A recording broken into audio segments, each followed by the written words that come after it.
And welcome back to another episode of Chillin with Van Dillen, where Bob Van Dillen sits down and has a chat with some of the most interesting people in weather and beyond. Bob had the chance to speak with Mike Seidel, who's a legend in the weather broadcasting field.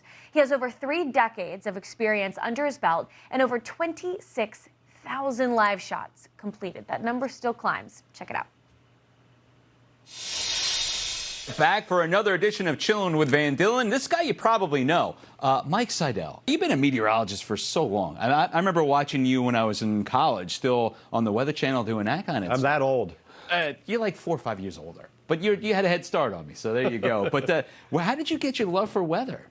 It was always a hobby. I just was enthralled about storms. I grew up on the coast in Maryland, Delaware, and we had those nor'easters. We had occasionally we'd actually have a snowstorm. It wasn't snow to rain. But I started measuring snow when I was 6 years old. I still have the ruler. 6 years old? Yeah. I'd open up the window, put it out on the roof. This is in Maryland, right? This is in Maryland, yeah, Wow. Eastern Shore, Maryland.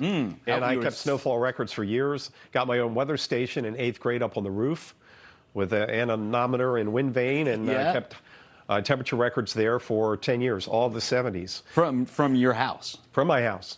And I'd send them to the Weather Service. I was going to say, is it online somewhere? Can we see it? No, it's not online. Dang it. I have a weather station now at my house, which is online. But, yeah, absolutely. But so I took that one step further. I got into broadcasting when I was 16 back in 1972, and then got into meteorology, went to Penn State graduate school after I got my undergrad at Salisbury State, which is now Salisbury University. Did you always know you wanted to be on the TV doing it? Kind of. I wanted to kind of blend the two together, the meteorology and forecasting with the broadcasting end. I was a DJ, a top 40 DJ. Where? Yeah. On the radio? On the radio. 4 commercial radio stations. How about this one? WSUX. That's a real state, Sussex County. But I tell my friends WSUX, and they go, "What? Really?" Good morning, everybody. Mike Seidel sucks over here. That's We're right, spinning on the the hits and the oldies. Oh yeah, the Mound of Sound, the enormous No Jive 95. And the thing about radio back then was it was all ad lib. Yeah. You didn't have cards. It wasn't like now it's all taped ahead of time. So it really taught you how to ad lib and think on your feet. Exactly. When you know you're doing a live shot, let's say you're going into a hurricane. Now you know you're going to go in another day or so. What do you get together? You're talking about your equipment, talking about the knowledge that you're going to see, because you know just about every inch of coastline on the East Coast. Well, the thing is, I've been doing this for 30 years, so I have a Rolodex of locations. And I remember where I was in a good hotel for a hurricane or for a snowstorm, for that matter. The key for finding locations, obviously, protect the camera. Not as important with a snowstorm. But also a bathroom, place to. So I found a spot across the street from a Wawa, and it worked. Was it open? 24/7. Okay, you're not going behind a building or something. No. Okay. Blah. Listen, sometimes you have to do what you have to do. I can't comment on that. I've been in that position. Yeah, Capitol Mall. So, so we did that. In your head, do you know the map? Because the night before, I'm literally drawing a map on a piece of paper that it's on the back. I can flip over. Okay, here's the creek, here's the ocean, here's this, that. You don't need to do that? Well, I look at it. But it's all in your head?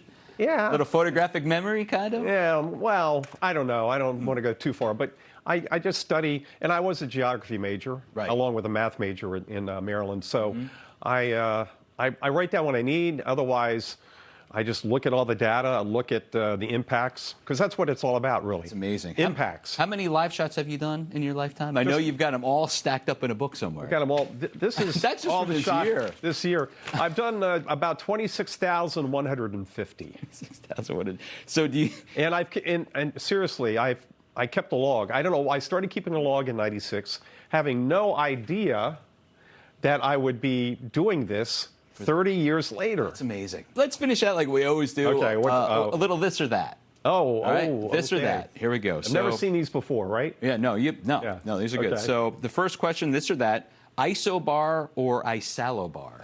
Ooh, isalobar. Yeah, I think it's more interesting, right? Change in pressure? Yeah, people, yeah. All right, here's another one for you. I always ask you this, I think, in every live shot. Blackened grouper or shrimp and grits? Ooh. Blackened grouper. Yeah, in the storm, that's what you're always getting. I've eaten dinner with you twice. You've ordered it both times. So I knew that was going to be the answer. Mr. White Christmas or Mr. Heat Miser? Oh, Mr. White Christmas. Got to go with that. AC/DC or Metallica? See, gosh, I think AC/DC, but this is after my time. Okay, so Remember, I grew up in the 60s and 70s. all right, Glenn Miller or Artie Shaw? That's Going too far back. Okay, fair enough. You're a Maryland guy. Steamed crabs or oysters? Oysters. Okay. I like steamed crabs. It's a great get-together when I'm home, but it takes so much work. It's a lot of prep. It's a lot of work Oysters, to you go just in shove there them and open. That's the end of it. you get the meat out. So my nieces, they get the meat. They go through like 6, 7 jumbos and pile the meat there, then they eat it. Yeah. But I love oysters. Yeah, I oh do my too. gosh. I do too. Oh man. Okay, winter vacation. Are you skiing or are you going to a warm beach? Warm beach. Dude, you're just like me so far. You surfed before, right? No, never surfed, believe it or not. Would you rather be sent out to cover a dense fog advisory or a small craft advisory? Oh my gosh. Small craft advisory because I'd be on the water or near the water. That's exactly what I don't want to thought be in you'd that.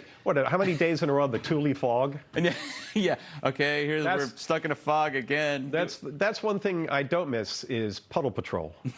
Yeah, that's Because so you true. really have to, You have to love your job. yeah, and you have to tap dance and make puddles exciting. I was going to say, an 8-minute live shot on dense fog. How fun would that be? Mike Seidel, Well, it's Bob, always a pleasure, buddy. Bob, we still have low visibility and there's ground stops. Now it's down to an 1/8. It Hey, was this a has been quarter. fun.